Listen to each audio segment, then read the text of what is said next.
লতি দিয়ে ডাল দিয়ে আসলে এতটাই মজা হবে চিন্তাও করা যায়নি। তবে অনেকেই মসুর ডাল দিয়ে এই রান্নাটা করেন।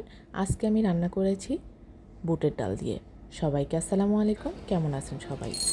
আজকের রান্নাটা করার জন্য আমি এখানে 1 কাপ পরিমাণ বুটের ডাল নিয়েছি। এখন আমি ডালটাকে ভালোভাবে ধুয়ে পরিষ্কার করে নেব। তবে যারা বুটের ডাল খেতে পছন্দ করেন না, আপনারা এখানে মসুর ডাল ব্যবহার করতে পারেন। আমার ডাল পরিষ্কার করা হয়ে গিয়েছে। এখন আমি পরিমাণ মতো পানি দিয়ে প্রায় 30 মিনিটের মতো এটাকে ভিজিয়ে রাখব। আর এদিকে আমি লতিগুলোকে পরিষ্কার করে নেব। লতি পরিষ্কার করার খুব সহজ একটা উপায় আজকে আমি আপনাদের সাথে শেয়ার করব। যদি আপনাদের ভালো লাগে আপনারা বাসায় করে দেখতে পারেন। খুবই সহজ এবং খুব অল্প সময়ে পরিষ্কার করা হয়ে যায়। আমি হাঁড়ি পাতিল মাজার একটা স্টিলের জালি নিয়েছি।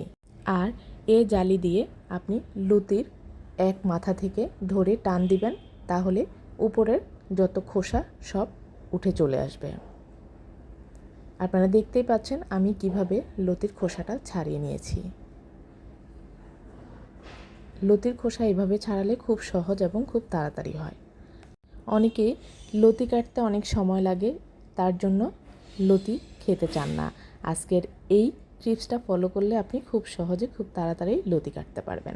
এদিকে ডাল ফুলে দ্বিগুণ হয়ে গিয়েছে। এখন আমি ডালগুলোকে আবারও পানি পরিবর্তন করে চুলায় বসিয়ে দিব সিদ্ধ করার জন্য। 1/2 চামচ পরিমাণ লবণ দিয়ে ঢেকে সিদ্ধ হওয়া পর্যন্ত আমি ডালটাকে জাল করে নিব। ডাল হয়ে গিয়েছে। এখন আমি ডালটাকে একটা সাইডে তুলে রাখব। চুলায় একটা প্যান বসিয়ে দিয়ে তাতে পরিমাণ মতো তেল দিয়েছি। মাঝারি সাইজের 2টা পেঁয়াজ কুচি করে দিয়েছি। এখন আমি এটাকে নেড়েচেড়ে একটু জাল করে নেব। অ্যাড করে দিচ্ছি 3 টেবিল চামচ পরিমাণ রসুন। কচু রান্না অথবা লতি রান্না এগুলোতে একটু রসুনের পরিমাণটা বেশি দিতে হয়, না হয় খাওয়ার সময় মুখ গলায় চুলকানোর মতো সমস্যা হতে পারে। এখন আমি অ্যাড করে দিচ্ছি 1 টেবিল চামচ পরিমাণ আদা বাটা। ভালোভাবে নেড়েচেড়ে মিশ্রণটাকে মিশিয়ে নিব। অ্যাড করে দিচ্ছি 1/2 চামচ পরিমাণ লবণ, 1/2 চামচ পরিমাণ হলুদ গুঁড়া, 1 চামচ পরিমাণ ধনিয়া গুঁড়া। ভালোভাবে সম্পূর্ণ মিশ্রণটাকে মিশিয়ে এখন আমি অ্যাড করে দিচ্ছি 1 চামচ পরিমাণ জিরার গুঁড়া।